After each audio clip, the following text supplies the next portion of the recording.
Stolen kiss? Well, who steals my fucking kiss? Better not my fucking Adrian. I'm gonna be mad as shit.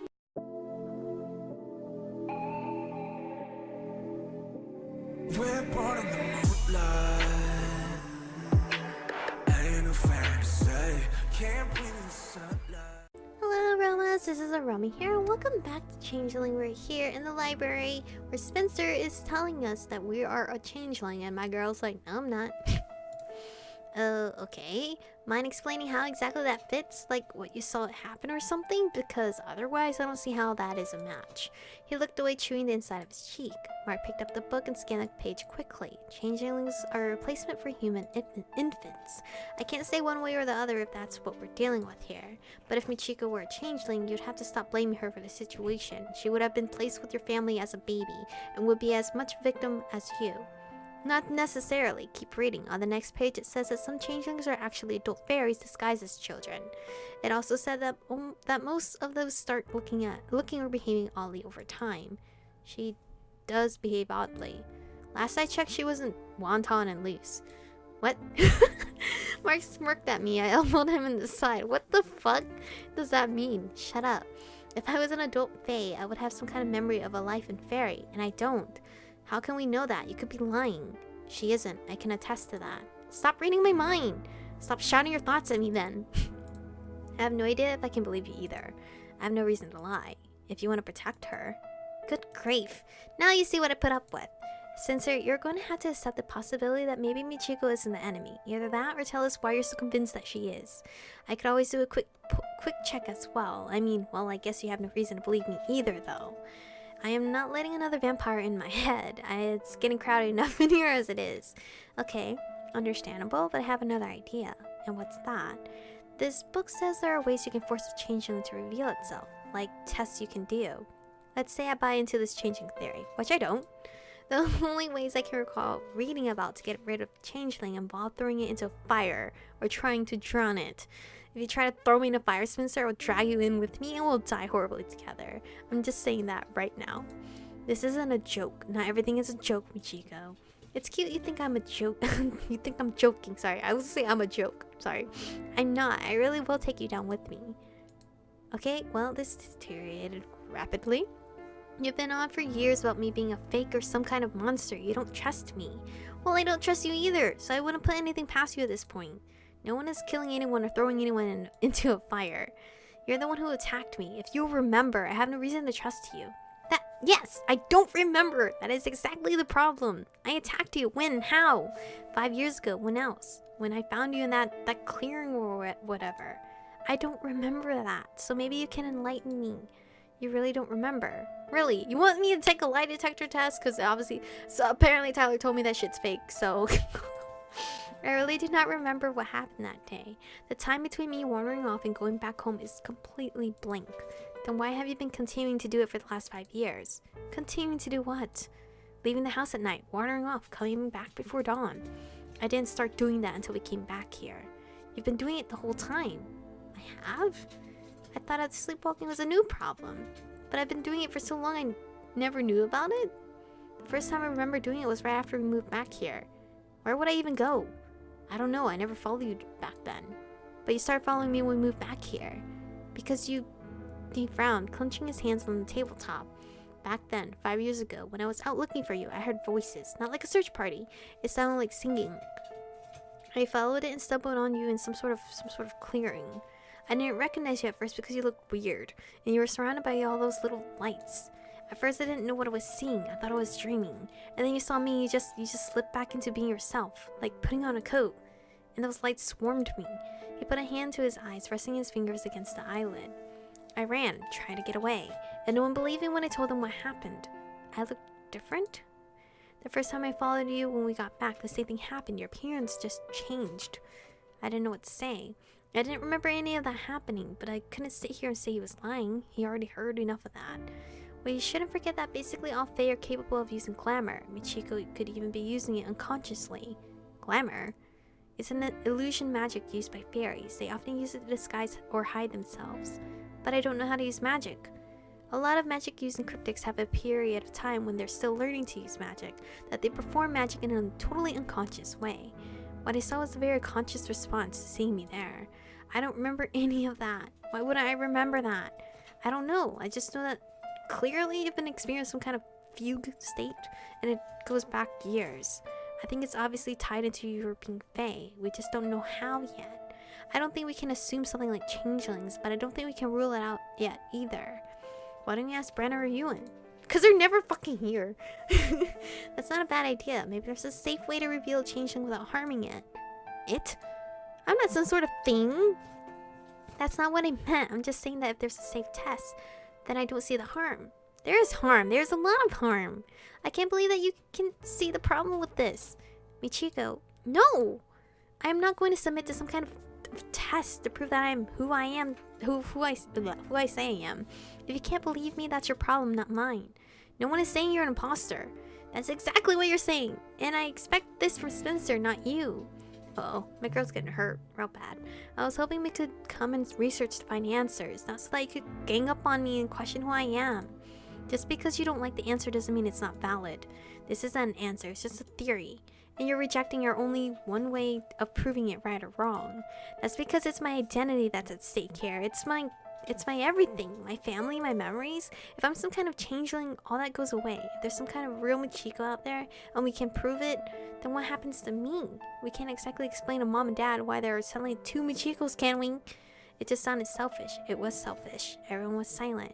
I realized that Violet was watching us from behind his desk as well. I didn't know where to take things from there. I need a break. I stood up and quickly hurried away from the table. Michiko, we can figure this out. I didn't listen. I fled to the club. But once I got there, I didn't know what else to do. I just stood there staring at the sofa. Okay, I have time. Technically, if we put ourselves in her mindset right now, someone's telling us that we're not ourselves. What the fuck would you do then? It's like, then who am I? You have an identity crisis. You wouldn't know what. Hello? Am I not me? Who am I? What? I dragged my hands through my hair, racking my brain for some memory of the events Spencer described. I'd attacked him. I'd really done that. But why? And why wouldn't I remember? Sharp pain exploded behind my eyes. I clutched my head in agony, trying to stagger through the sofa before I fell. I coughed into the mic. I gripped the back of it tightly, trying to keep myself upright. There was something vague, an image in my head. A cavernous space, green and luminous, singing. The feeling of needing to find something, but it faded before I could latch onto it and remember properly. I crouched down, gripping my head tightly. Michiko, what's wrong?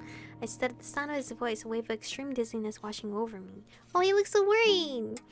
I swayed dangerously, but he grabbed my shoulders and held me upright. I dug my palms into my eyes, trying to will the pain to go away. Are you alright? Yeah, just sudden headache. I see, though I was referring to what happened in the library. Oh, that. I don't know. I don't know. It's not like I haven't thought about this. I know about changelings. I stumbled on them myself. I had to think about it and question the possibility then. I didn't think it was a good fit. Only a few details could even come close to matching. But maybe I was just too scared to consider the possibility. It means nothing about myself is real. My identity, my looks. If I'm disguised by glamour, then what does that mean? What do I even look like? I could be some creepy British brigade for all we know. To my surprise, he has... fuck, crying. He hesitantly wrapped his arms around me, pulled me back against his chest. I felt his chin resting on top of my head. Where would I even go if something like that is true? Or like this is true? If you suddenly found yourself in need of a place to stay, then you would simply come to stay with me. Why? You would open your doors for me? Would your parents be okay with that? I'm sure your parents would love that. They're surprisingly understanding. Well, technically, yeah, they are. His parents are really kind. What if I'm secretly a bridge brigand? We have a small bridge in our back garden. I'm sure you find it quite cozy. You're so cute. I elbowed him in the gut. He let out a soft chuckle and did not let me go. It was strange to me that it didn't feel all that unusual to be hugged by him. I wonder when we'd gotten so close. Even if you weren't born Michiko Melody, even if somewhere there is a girl who was, you're not an imposter. You're still just you. Do you really think that's true? Would I say it if I didn't? He's pretty honest, so... The thought that brought a slight smile to my face. No, he wouldn't. He released me and smiled as well. Perhaps we should get some fresh air. It might be good for you to cool your head a little. Sure. Marc led the way out of the club and to the stairs. We walked quietly for a few minutes. I shot Marc a sidelong look. He looked down at me curiously. What? I don't know, just being awfully nice today. Or lately. Not just today. It shouldn't come as a surprise. I'm capable of being nice. I'm not surprised you're capable of it. As entertaining as it is to tease you, I suspected you weren't in the mood at the moment. It might be nice to just get my mind off all this. Perhaps, though just getting your mind off it isn't going to make it go away. I know. Mark and I have found a sunny spot to sit. He's so handsome with his freaking glasses. Mark and I have found a sunny spot to sit at the front of the school. For a while, we talked about other things, but eventually we're back on the same subject. I've been trying to flee the library to escape. So based on what Spencer says, clearly I really did attack him. All we have is his word of that, and his credibility is a matter of debate. Why do you say that? He seems to dislike anything out of the ordinary, which now includes you. Perhaps his agenda outweighs his need for truth. It would be hypocritical for me to think that. Maybe you're right. Maybe it's kind of hypocritical though. Maybe. It would be hypocritical for me to think that, Mark. Why do you say that? And I can't ask him to believe me if I don't believe him. I was just trying to convince him I don't have a reason to lie. So accusing him of the same just seems hypocritical to me. If all either of us does is fling accusations, we're never going to be able to move forward. Perhaps. I won't deny that my own hesitance to trust humans may give me somewhat of a bias against him. Somewhat? It's difficult to trust someone so obnoxious. I gave him an amused smile. Really now? I do hope you're not making an attempt to compare the two of us. No, of course not. I'd never imply you're obnoxious. Never? I suppose you must be feeling better. Back to making stupid jokes. I gave him a pained look. I wouldn't go that far. It's just easy to push it all out of my mind when I'm out here. With you. It was way too embarrassing to say that last part out loud. But can you please read my mind? I hope you're reading my mind right now, please. He gave me a distressingly soft smile, one that made my heart do awkward flip-flops and my cheeks heat up. I looked away quickly, trying to think about anything else. He's so cute. So this is where you guys went. Oh, hi, Allie. She had just come out the main door and spotted us on the steps. I stood hesitantly, unsure what to say. I left Adrian and Spencer in the club room and came to find you. We were thinking of ordering lunch. I think I'm just going to call it a day, actually. Oh, I can take you home if you... No, I think I'll drive you. Thanks. Ride with Mark, I guess. Are you sure? Yeah. Okay, I guess I'll see you tomorrow? Yeah, see you. I love how the school does not give a shit. You just go whenever you want to go. I hated how awkward it felt with her. I wanted to ask what they were reading about, but I wasn't sure I wanted to know. To my surprise, Mark put an arm around me and turned me away from her. I let him guide me away because it was easier than trying to figure out what to say next. Chapter 7. Stolen kiss? Well, who steals my fucking kiss? Better not be fucking Adrian. I'm gonna be mad as shit. I was dreaming about singing again. At first, I thought it was the same dream and I was sleepwalking like all the previous nights. But it felt different somehow. Wait, what chapter? Okay, 7. Sorry, I have like short-ass memory. And I wasn't really paying attention to that. I was paying attention to the title. It was dark, but not the same enveloping, suffocating darkness. It was warm, and there were spots of light dancing all around me. Even though I was aware that I was dreaming, I didn't have the same feeling of my body being controlled by an outside force. This felt more like watching someone else's memory on an old television screen. This is where I'm gonna save, just in case. Because now, hopefully, we're gonna be learning about our Changeling girl. I don't know how long Mark's Mark's chapters are, but I believe Elliot was quite short. I don't think, but we did hit Halloween on that one, I believe. Right? I don't know. Bad memory. But we eventually have to hit Halloween anyway, right? That's like the end, maybe? Or the mid-tier?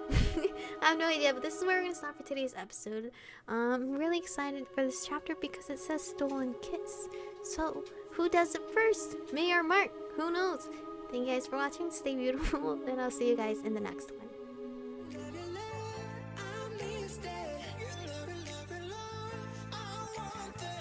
Touch it, touch it, touch it.